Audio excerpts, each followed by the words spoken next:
The coffee was cold. That was the first thing I noticed when I walked into the boardroom, carrying the tray with the steady hand of someone who has spent months learning exactly how much weight a ceramic cup can hold before it slips. It was a trivial detail, insignificant in the grand scheme of corporate mergers and acquisition deals worth hundreds of millions of dollars, but it anchored me. The coldness of the porcelain against my fingertips was a reminder of where I stood in the hierarchy of sterling dynamics, or at least, where they thought I stood. To the men and women seated around the mahogany table, draped in suits that cost more than my annual salary as an intern, I was invisible. I was the help. I was the 20-something college kid trying to pay off student loans, fetching caffeine so the real adults could discuss the future of the company my father built with his own hands. They did not know my name. They did not know that I was 40 years old. They did not know that I held a law degree from Columbia or that I had spent the last decade managing investment portfolios in Chicago before returning home to bury my father. They saw the badge clipped to my lanyard, the one that said visitor in bold red letters, and they saw the apron I wore to protect the clothes I had bought specifically to blend into the background. They saw what they expected to see. That was their first mistake. It would not be their last. I set the tray down on the sideboard near the window that overlooked the Seattle skyline. The rain was streaking the glass, blurring the city into a wash of gray and steel, matching the mood inside the room. Richard was at the head of the table. My stepfather. The man who had married my mother when I was 12, the man who had smiled at my father's funeral while shaking hands with the creditors, the man who had told me that I needed to understand the business from the ground up before I could take my seat on the board. He had said it with such paternal concern, such feigned wisdom, that I had almost believed him. Almost, but grief sharpens the senses. It strips away the polite fictions we tell ourselves about family and loyalty. When my father died, the will was contested. There were complications. Richard said there were debts. He said the company was fragile. He said I was too emotional, too inexperienced, too young to handle the burden of sterling dynamics. So I stepped back. I let him take the reins. I let him push me down the ladder until I was at the bottom, in the intern pool, answering phones and organizing files in the basement archives. I let him think he had won. Because while he was busy playing king in the boardroom, I was busy learning how the castle was built, and more importantly, where the foundations were cracked. I poured the coffee for the CFO first, a man named Sterling who was no relation to the family, but shared the last name by coincidence and the ambition by design. He didn't look up as I filled his mug. He was pointing at a spreadsheet projected on the wall, talking about EBITDA margins and liquidity ratios. His voice was drone-like, confident, boring. They were discussing the acquisition. A private equity firm from New York was buying us out. It was supposed to be the salvation of the company, the exit strategy Richard had been promising the shareholders for 3 years. They thought I was there to take notes on the catering order. They thought I was there to refill the water pitchers when the throats got dry from all the lying. I stood in the corner, near the door, my hands clasped behind my back, my eyes lowered. I listened. I always listened. There is a specific rhythm to deception. It speeds up when the liar is confident, it hitches when they are afraid. Richard was confident. He was selling the company for a price that would make him rich beyond measure, a price that did not reflect the true value of the assets, a price that ignored the pending lawsuits, the environmental violations, the embezzlement schemes hidden in the subsidiary accounts. He was selling a ghost ship, and he was counting on the buyers not to notice the holes in the hull until after the wire transfer cleared. I watched his hands as he spoke. He had a habit of tapping his ring against the table. A gold signet ring with the sterling crest, my father's ring. He had taken it from the safe the week after the funeral. He wore it like a trophy. I focused on the ring. It grounded me. It reminded me why I was standing in this room, wearing a badge that marked me as lesser, swallowing my pride one sip at a time. This was not about anger. Anger is hot, and heat makes you careless. Anger makes you scream, and screaming gives them a reason to call security. This was about justice. Justice is cold. Justice is a calculation. It is the sum of evidence plus opportunity plus execution. I had the evidence. I had waited for the opportunity, and today the execution would begin. The acquisition deal was set to be signed at the end of the week. The due diligence period was closing. The buyers were flying in on Thursday. Today was Monday. I had 72 hours to dismantle the narrative Richard had built around himself. I had 72 hours to turn the table so completely that when he reached for the pen, he would find his hand empty. I slipped out of the room as the discussion turned to lunch orders. No one noticed me leave. That was the beauty of being invisible. You can walk through walls if people don't believe you exist. I walked down the hallway, the plush carpet muffling my steps. The office was quiet, the hum of the HVAC system the only sound. I passed the cubicles of the junior analysts, heads down, typing away, trapped in their own grind. I remembered being them. I remembered the feeling of wanting to prove yourself, of wanting to be seen. I had outgrown that need. I did not want to be seen by them. I wanted to be feared by him.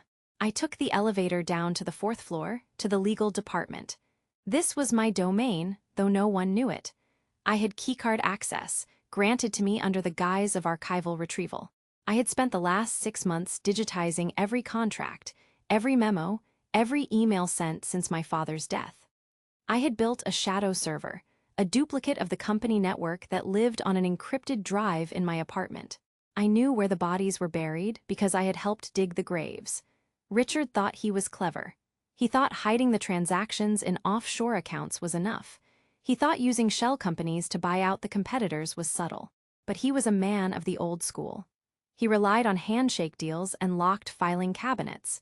He did not understand the digital footprint. He did not understand that every click leaves a trace, every transfer leaves a shadow. I entered the records room. It was cold in here, kept at a constant temperature to preserve the paper files. I walked to the back, to the row labeled M for mergers. I pulled the box marked Sterling acquisition drafts. Inside were the preliminary agreements. I took out my phone and began to photograph the pages. I did not need to steal them. I just needed to read them. I needed to confirm the clause I had been hunting for, the change of control provision. It was standard in most contracts, but Richard had modified it. He had added a poison pill, a clause that would trigger a massive payout to the executive team if the company was sold before the end of the fiscal year. It was a bonus structure that would drain the remaining capital, leaving the buyers with a hollow shell. It was fraud, plain and simple, but it was legal on paper because he had signed it. He had signed it as the CEO, but he was not the sole shareholder. My father's will stipulated that I held 40% of the voting shares. Richard had suppressed the will. He had claimed I had waived my rights. He had forged my signature on the waiver. I had the forensic report in my bag. I had the testimony of the notary who had been bribed. I had the bank records showing the payment to the notary. I had everything. I just needed the right moment to reveal it. I put the files back in the box. I straightened the stack. I left the room exactly as I had found it. Paranoia is a useful tool, but only if you do not let it consume you. Richard was paranoid. He checked his locks. He changed his passwords. He watched the cameras, but he did not watch the intern. He did not watch the girl who brought the coffee. That was his blindness. He saw status as a fixed thing. He believed that because he was in the boardroom and I was in the hallway, he was safe. He did not understand that power is fluid. It flows to whoever holds the leverage. And today, I was filling my cup with leverage. I walked back up to the main floor. I passed Richard's office. The door was open. He was on the phone, laughing. I could hear the boom of his voice. He was talking to the buyers. He was telling them what a smooth transition it would be. He was selling them a dream. I stopped for a moment, just outside the door frame. I watched him. He looked older than I remembered. The stress was etching lines into his forehead. His hair was thinner. He was clinging to this deal because he needed the money. He had gambled. I knew that, too. He had used company funds to cover personal losses in the market. The acquisition wasn't just about exit strategy. It was about bailouts. If the deal fell through, he would be ruined. If the deal went through, he would be rich and the company would die. I had to make sure the deal went through, but on my terms. I had to make sure he was the one who fell. I went back to my desk. It was a small cubicle in the corner of the open plan office. I had a computer that was slow, a phone that rarely rang, and a stack of files that needed sorting. I sat down. I opened the spreadsheet. I began to type. I was not working on the filing. I was writing the email. It was drafted to the general counsel of the acquiring firm. It was concise. It was factual. It attached the evidence. It did not accuse. It simply informed. It stated that there were irregularities in the shareholder voting records that needed to be resolved before the signing. It stated that there were pending legal actions regarding the ownership of the primary assets. It stated that I was the authorized representative of the majority shareholder. I did not sign it with my name. I signed it with the name of the law firm I had retained. A firm that specialized in corporate litigation. A firm that Richard knew by reputation. I hit send. The cursor blinked. The message disappeared into the cloud. It was done. The seed was planted. Now I had to wait for it to grow. The rest of the day passed in a blur of mundane tasks. I filed invoices. I answered emails about meeting rooms. I ordered lunch for the executive assistant. I played the part. I smiled when I was spoken to. I said yes, ma'am, and yes, sir. I absorbed the condescension like a sponge. It was fuel. Every time someone asked me to fetch a stapler, every time someone called me kid, every time someone looked through me as if I were made of glass, I added another brick to the wall I was building around them. They were trapping themselves. They were constructing the prison I would lock them in. I left the office at 6. I took the bus home. I did not drive my car to work. I did not want them to know what I drove. I did not want them to know where I lived. I kept my life separate. I kept my power separate. When I got home, I changed out of the intern clothes. I put on a suit. It was tailored, dark blue, sharp. I looked in the mirror. I saw myself. I saw the 40-year-old woman who had survived a funeral, a takeover, and a demotion. I saw the eyes of my father. He would have been proud. Not because I was winning, but because I was waiting. He always said that patience was the only weapon that never dulls. I went to my study. I had the files spread out on the desk. I reviewed the chain of title. I reviewed the bylaws. I reviewed the state corporate laws. Washington state had specific regulations regarding shareholder rights. Richard had violated 3 of them. He had called a board meeting without proper notice. He had voted shares he did not own. He had authorized transactions without board approval. It was a laundry list of fiduciary breaches. I could have sued him yesterday, but a lawsuit would have been messy. It would have taken years. The company would have suffered. The employees would have lost their jobs. I did not want to destroy the company. I wanted to save it. I wanted to remove the cancer. The acquisition was the scalpel. If I stopped the deal entirely, Richard would find another way out. He would sell to someone else. He would drag it out. I needed to use the deal against him. I needed the buyers to know the truth, but I needed them to still want the company. I needed them to know that the only way to get a clean title was to deal with me, so I had structured the email carefully. I had not threatened to kill the deal. I had offered to facilitate it. I had positioned myself as the solution. I was the one who could clear the title. I was the one who could guarantee the shares, and I would do it, but only if Richard was removed. Only if the poison pill was voided. Only if the authority was transferred. I spent the night reading. I did not sleep. I drank black coffee and read case law. I prepared for the meeting on Thursday. I rehearsed the lines. I practiced the tone. It had to be calm. It had to be reasonable. If I sounded angry, they would dismiss me as a disgruntled family member. If I sounded desperate, they would try to buy me off. I had to sound like inevitability. I had to sound like the law itself. When the sun came up, I was ready. I showered. I put the intern clothes back on. I went back to the office. The atmosphere had changed. There was a tension in the air. People were whispering. Richard was in his office with the lawyers. The email had landed. I could feel the ripple effect. The invisible hand had struck. I went to my desk. I worked. I waited. At noon, Richard called me into his office. He did not look up from his computer when I entered. He kept typing. He let me stand there for 5 minutes. It was a power play.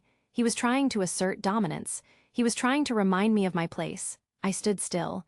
I watched the cursor move across the screen. I counted the seconds. 1, 2, 3, 4, 5. He stopped. He turned his chair. He looked at me. He looked tired. The confidence was fraying at the edges. "Did you send this?" he asked. He slid a printed copy of the email across the desk. It was the one I had sent, the one from the law firm. "No," I said. My voice was steady. I am an intern. I do not have access to legal counsel. Do not play games with me, Eva, he said. His voice was low, dangerous. I know you have been digging. I know you have been accessing files you shouldn't. I access files based on the permissions granted to my badge, I said. If there are files I should not see, perhaps the IT department needs to review their security protocols. I would be happy to file a ticket. He stood up. He walked around the desk. He leaned in. He smelled of expensive cologne and stale sweat. You think you can stop this? You think you can hold the company hostage? You are a child. You know nothing about business. I know that you forged my signature on the waiver, I said.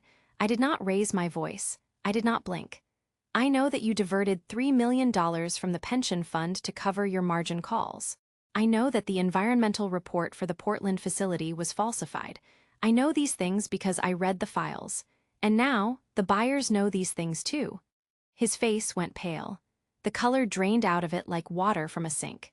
He stumbled back. He grabbed the edge of the desk to steady himself. You are bluffing. Am I asked. Check your phone. I imagine the general counsel is trying to reach you. They are concerned about the liability.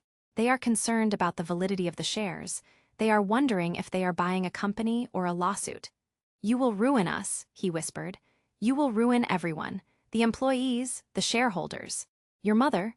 My mother signed over her shares to you 5 years ago because you threatened to expose her affair, I said. I have the recordings. I have the texts. She is not a factor in this. And the employees will be fine. In fact, they will be better off without you draining the payroll to pay your debts. I am not ruining the company, Richard. I am saving it from you. He stared at me. For the first time, he saw me. He did not see the intern. He did not see the girl. He saw the adversary. He saw the consequence. He opened his mouth to speak, but no sound came out. He had no defense. There is no defense against the truth when it is documented. There is no defense against the law when it is applied correctly. He sat down. He put his head in his hands. What do you want? He asked. I want the resignation, I said. Effective immediately. I want you to sign over the voting proxy to me. I want you to leave the building. And I want you to hope that I do not refer the fraud evidence to the SEC. And if I don't, then the deal dies. The investigation begins. You go to prison, and you lose everything anyway. This is the only way you walk away with any dignity left. He looked up. His eyes were red. You are cold, Eva, just like him. No, I said. He was warm. He trusted you. That was his weakness. I do not trust. That is my strength. I turned and walked out of the office. I did not look back. I went to my desk. I packed my bag. I took off the badge. I placed it on the desk. I walked to the elevator. I did not say goodbye to anyone. They were still whispering. They were still wondering what was happening. They would know soon. The announcement would go out in the afternoon. Richard was stepping down due to health reasons. A standard lie to preserve the stock price. I did not care about the lie. I cared about the result. I walked out of the building. The rain had stopped. The air was crisp. I got into my car. I drove to the law firm. I met with the partners. We reviewed the documents. We prepared the transfer. We prepared the press release. We prepared the new organizational chart. I was not the intern anymore. I was the CEO. I was the majority shareholder. I was the owner. The signing meeting was scheduled for Thursday. I walked into the boardroom again. This time, I did not carry the coffee tray. I carried a briefcase. I wore the suit. I wore the badge that said CEO. I sat at the head of the table. Richard was not there. He had left the city. He was in exile. The buyers were there. They looked nervous. They had done their due diligence. They knew what had been hidden. They knew what I had revealed. They knew that I was the only thing standing between them and a clean acquisition. I opened the briefcase. I took out the pen. I took out the contract. I read the terms. They were favorable. They protected the employees. They protected the assets. They protected the future. I signed my name, Eva Sterling. The ink was black. It was permanent. The buyers signed. The lawyers signed. The deal was done. The company was sold, but not to them, not entirely. I had structured the deal so that I retained control of the board. I had structured the deal so that Richard's debts were not assumed by the new entity. I had structured the deal so that the money went to the pension fund, not to the executive bonuses. I had one, but I did not smile. There was no joy in this. There was only relief. There was only the silence of a storm that had passed. After the meeting, I walked through the office. People stopped working. They looked at me, some smiled. Some looked afraid. Some looked confused. I did not stop to explain. I did not owe them an explanation. I owed them a future. I would give them that. I would lead the company with the same precision I had used to dismantle the old one. I would not make the same mistakes. I would not trust blindly. I would not let emotion cloud the judgment. I went to my father's office. It was clean now. The personal items were gone. The ring was on the desk. I picked it up. It was heavy. I put it on my finger. It fit. I looked out the window. The city was clear now. The rain had washed the gray away. The sun was breaking through the clouds. I stood there for a long time. I thought about the journey. I thought about the coffee. I thought about the cold porcelain. It seemed like a lifetime ago. It was only 4 days. Time is relative to power. When you have none, time drags. When you have it, time flies. I had taken my time back. I sat down at the desk. I opened the computer. I had work to do. There were emails to answer. There were decisions to make. There was a company to run. I did not feel triumphant. I felt focused. Revenge is not a destination. It is a tool. It is a means to an end. The end was order. The end was justice. The end was the restoration of what was stolen. I had achieved that. Now I had to maintain it. I typed the first email. It was to the HR director. I instructed her to review the intern program. I instructed her to ensure that all interns were treated with respect. I instructed her to ensure that no one was ever made to feel invisible again. It was a small thing. It was a symbolic thing. But symbols matter. They set the tone. They define the culture. I was setting the tone. I was defining the culture. It would be a culture of merit. It would be a culture of transparency. It would be a culture where the truth was not hidden in the basement archives. The days turned into weeks. The transition was smooth. The buyers were happy. The employees were secure. The stock price stabilized. Richard tried to contact me. He called from a burner phone. He emailed from anonymous accounts. He begged. He threatened. He said he would sue. He said he would go to the press. I did not respond. I let my lawyers handle it. They sent a cease and desist. They sent the evidence of the fraud. They sent the warning of the criminal charges. He went silent. He understood. He was beaten. He was done. I did not feel bad for him. He had made his choices. He had chosen greed over family. He had chosen power over integrity.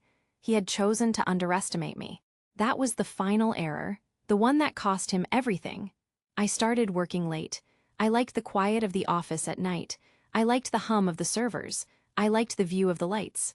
I would sit there and think about my father. I would talk to him sometimes, out loud. I would tell him what I had done. I would tell him what I planned to do. I imagined he was listening. I imagined he was proud. He had taught me well. He had taught me to read the numbers. He had taught me to read the people. He had taught me that the pen is mightier than the sword, but only if you know how to hold it. I knew how to hold it. I held it with a steady hand. I held it with a cold heart. I held it with the knowledge that I would never let this happen again. I would never let anyone take what was mine without a fight. I would never let anyone make me feel small. There were challenges, of course. There are always challenges. The market shifted. Competitors attacked. Internal politics flared, but I was ready. I had the evidence. I had the law. I had the control. I handled each issue with the same methodical approach. I analyzed. I planned. I executed. I did not panic. I did not rage. I solved. That is the difference between a victim and a victor. A victim reacts. A victor acts. I was acting. I was moving the pieces. I was playing the long game. I was building something that would last. Something that could not be easily toppled. Something that was built on truth. One evening, I was in the boardroom. It was late. The cleaning crew was vacuuming in the hallway. I was reviewing the quarterly reports. The door opened. It was Sarah, the assistant who had worked for Richard. She had stayed on. She looked nervous. She held a file. "Miss Sterling," she said, "I found this, in the back of the safe. I thought you should see it." I took the file. I opened it. It was the original will. The one Richard had claimed was lost. The one that named me as the successor. It was signed. It was notarized. It was dated the day before my father died. She had kept it. She had hidden it. She had waited. "Why?" I asked. "Because I knew," she said. I knew what he did, I knew what you were doing, I wanted to help, but I was afraid, I didn't know if you would win. I won, I said. Yes, she said. You did. Thank you, I said. This confirms everything. But we do not need it, the deal is done, the power is transferred, this is just history. It is proof, she said. It is closure, I corrected. I put the file in the safe, I locked it. I handed her the key. Keep it. In case anyone ever doubts again. She took the key, she nodded, she left. I was alone again, I looked at the safe. It was secure, the past was secure, the future was open. I stood up. I walked to the window, I looked at my reflection. I saw the woman in the glass. I saw the strength. I saw the scars. I saw the victory. I did not smile. I did not need to. The smile was internal. It was the feeling of balance restored. It was the feeling of weight lifted. It was the feeling of knowing that I was enough, that I had always been enough. They just hadn't seen it. Now they did. The story of the intern who became the CEO spread. It became a legend in the office. People told it to new hires. They told it to the interns. They said she walked in with a coffee tray and walked out with the keys. They said she destroyed the king with a single email. They exaggerated. They added drama. They added emotion. But I knew the truth. It was not magic. It was work. It was patience. It was preparation. It was the refusal to accept the role they had assigned me. I had written my own role. I had directed the scene. I had cast the players. And I had decided the ending. It was a good ending. It was a just ending. It was the only ending that made sense. I left the office that night. I drove home. I parked in the garage. I walked into the house. It was quiet. I poured a glass of wine. I sat on the couch. I turned on the news. They were talking about the merger. They were talking about the leadership change. They were talking about the stock price. They did not know the details. They did not know the cost. They did not know the blood. But they knew the result. The market knew the result. The result was stability. The result was growth. The result was order. I took a sip of the wine. It was dry. It was complex. It was good. I turned off the TV.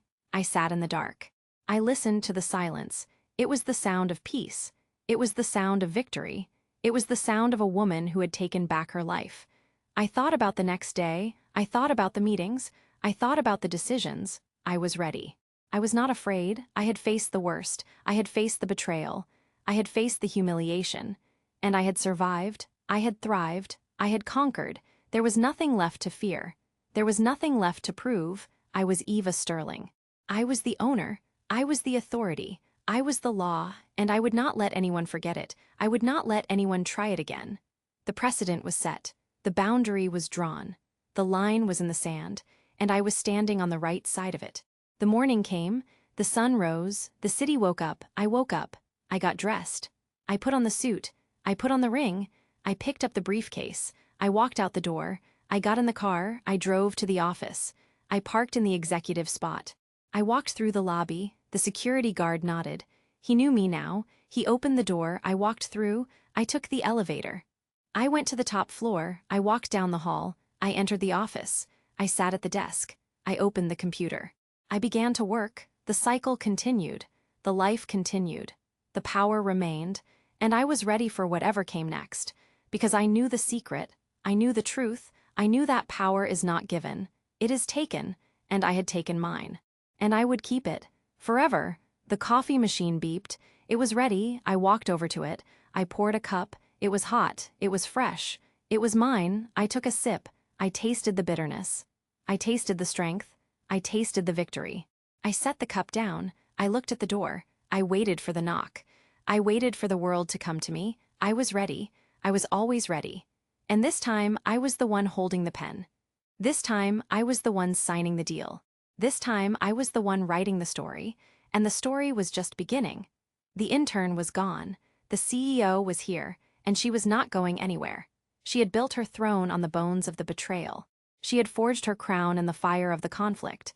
She had earned her place, and she would defend it with everything she had, with every breath she took, with every decision she made.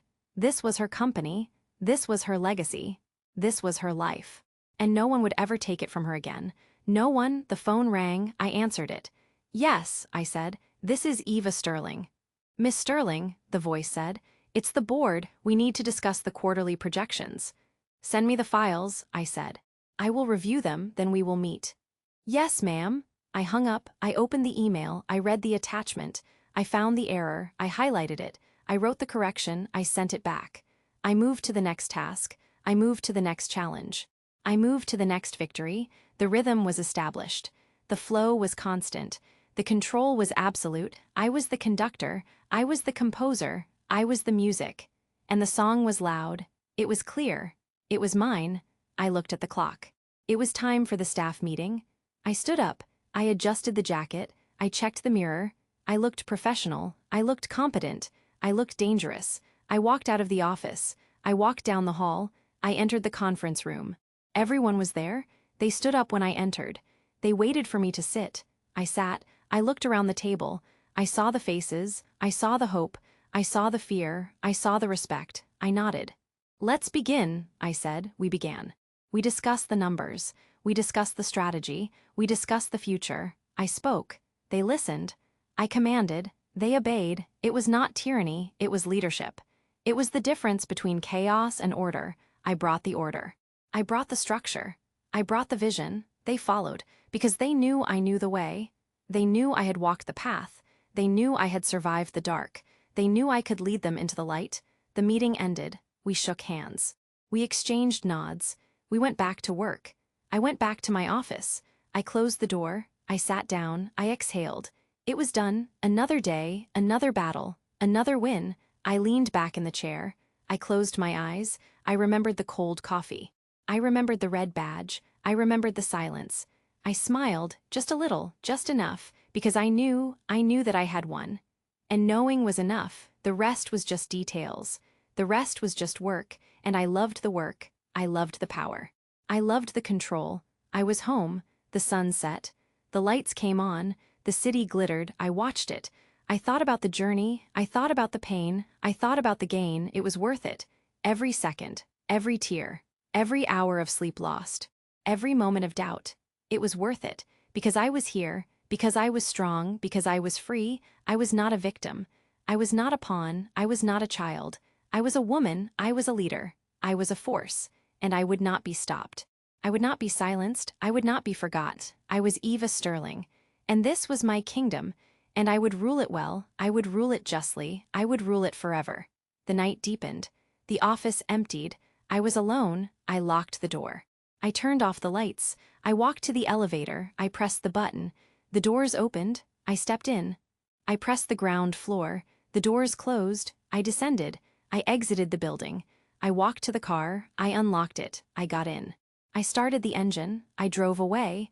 I left the building behind. I left the past behind. I drove into the future. And the future was bright. It was clear. It was mine. I turned on the radio. I listened to the music. I sang along. I felt the rhythm. I felt the beat. I felt the life. I was alive. I was powerful. I was free. And I was never going back. Never. The road stretched out before me. It was long. It was winding. It was open. I accelerated. I merged into the traffic. I kept my eyes on the road. I kept my hands on the wheel. I kept my focus on the destination. I knew where I was going. I knew what I was doing. I knew who I was. And that was all that mattered. The rest was noise. The rest was distraction. The rest was irrelevant. I was the signal. I was the clarity. I was the truth. And I was driving straight ahead. Into the night. Into the unknown. Into the power. And I was not afraid. I was never afraid again. Because I had faced the darkness. And I had brought the light. And the light was mine. The car hummed. The tires rolled. The city passed. I thought about tomorrow. I thought about the next deal. I thought about the next challenge. I was ready. I was prepared. I was equipped. I had the knowledge. I had the experience. I had the will. I had the fire. And I would burn bright. I would burn clean. I would burn away the lies. I would burn away the fraud. I would burn away the weakness. And only the truth would remain. Only the strength. Only the power. Only me. I arrived home. I parked. I walked inside. I locked the door. I poured a glass of water. I drank it. I went to bed. I slept. I dreamed of nothing. I dreamed of peace. I dreamed of silence. I dreamed of order. And when I woke up, I was ready to do it all again, because the work never ends. The vigilance never stops. The protection never fades. I was the guardian. I was the keeper. I was the owner, and I would protect what was mine. With everything I had, with every breath I took, with every beat of my heart. This was my life. This was my story. This was my revenge, and it was perfect. The morning light hit the window. I opened my eyes, I sat up, I stretched, I stood, I walked to the mirror, I looked at myself. I saw the woman, I saw the survivor, I saw the victor, I smiled, I got dressed. I went to work. I signed the papers, I made the calls. I built the future, I was Eva Sterling, and I was just getting started. The intern was a memory. The CEO was the reality, and the reality was unbreakable, unshakable, unstoppable. I was the storm, I was the calm, I was the center. And I would hold the line. Forever. The phone buzzed, a message from an unknown number. You won. I read it, I deleted it. I did not need the confirmation, I knew. I did not need the validation, I felt it. I did not need the applause.